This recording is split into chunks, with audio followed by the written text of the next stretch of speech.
You, John Fitzgerald Kennedy, do solemnly swear. I, John Fitzgerald Kennedy, do solemnly swear. That you will faithfully execute the office of President of the United States. That I will faithfully execute the office of President of the United States. And will, to the best of your ability.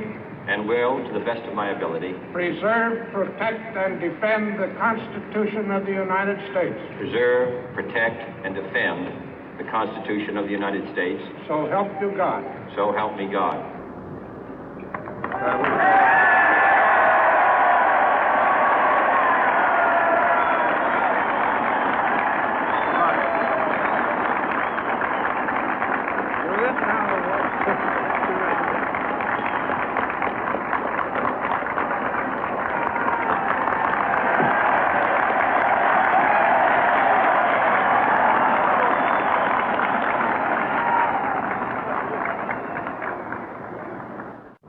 Vice President Johnson, Mr. Speaker, Mr. Chief Justice, President Eisenhower, Vice President Nixon, President Truman, Reverend clergy, fellow citizens. We observe today not a victory of party, but a celebration of freedom, symbolizing an end as well as a beginning, signifying renewal as well as change. For I have sworn before you and Almighty God the same solemn oath our forebears prescribed nearly a century and 3/4 ago. The world is very different now, for man holds in his mortal hands the power to abolish all forms of human poverty and all forms of human life. And yet the same revolutionary beliefs for which our forebears fought are still at issue around the globe. The belief that the rights of man come not from the generosity of the state, but from the hand of God. We dare not forget today that we are the heirs of that first revolution. Let the word go forth from this time and place to friend and foe alike that the torch has been passed to a new generation of Americans born in this century, tempered by war, disciplined by a hard and bitter peace, proud of our ancient heritage, and unwilling to witness or permit the slow undoing of those human rights to which this nation has always been committed and to which we are committed today at home and around the world.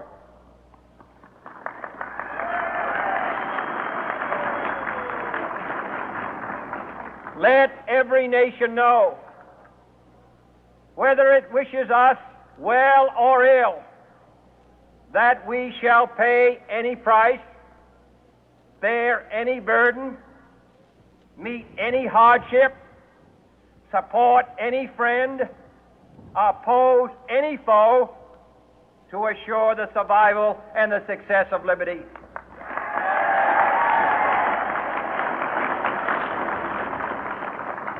This much we pledge and more. To those old allies whose cultural and spiritual origins we share, we pledge the loyalty of faithful friends. United, there is little we cannot do in a host of cooperative ventures. Divided, there is little we can do, for we dare not meet a powerful challenge at odds and split asunder. To those new states whom we welcome to the ranks of the free, we pledge our word that one form of colonial control shall not have passed away, merely to be replaced by a far more iron tyranny. We shall not always expect to find them supporting our view, but we shall always hope to find them strongly supporting their own freedom, and to remember that in the past, those who foolishly sought power by riding the back of the tiger ended up inside.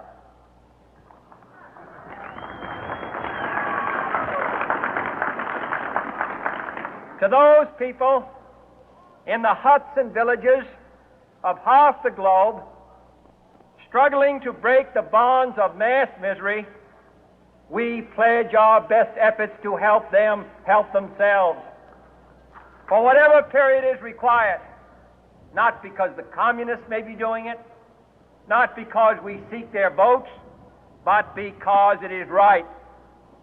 If a free society cannot help the many who are poor, it cannot save the few who are rich.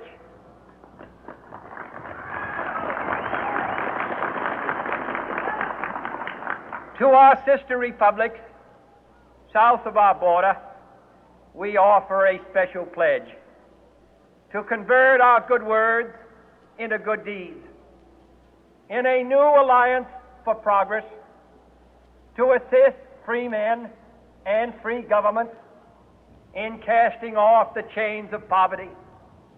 But this peaceful revolution of hope cannot become the prey of hostile powers. Let all our neighbors know that we shall join with them to oppose aggression or subversion anywhere in the Americas. And let every other power know that this hemisphere intends to remain the master of its own house.